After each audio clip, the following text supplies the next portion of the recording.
નમસ્કાર દર્શક મિત્રો, આપ જોઈ રહ્યા છો દિવ્ય સર્જન ન્યૂઝ નેટવર્ક. હું છું ભવદીપ ઠાકર.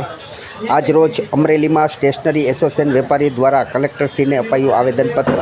સ્ટેશનરી એસોસિએશનવાળાનો એક જ ઉદ્દેશ્ય કે તમામ શાળાઓમાં સરકારી પુસ્તકો, ખાનગી પ્રકાશના પુસ્તકો, નોટબુક, સ્કૂલ બેગનું વેચાણ બંધ કરાવવા તથા કોઈપણ એક અમુક સ્ટોરમાંથી જ ખરીદી કરવાની ફરજ પડે છે.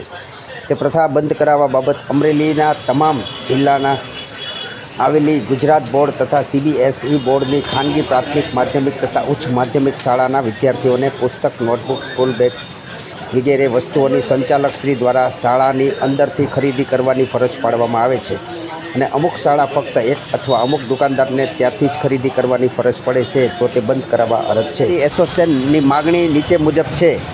નંબર 1, દરેક શાળા તેમજ બુક લિસ્ટની યાદી પ્રકાશનના નામ સાથે શાળા ખુલવાના 45 દિવસ અગાઉ તેની નોટિસ બોર્ડ ઉપર જાહેર કરે. નંબર 2, શાળા સંકુલમાં કોઈપણ જાતની વ્યવહારિક પ્રવૃત્તિ બંધ કરે.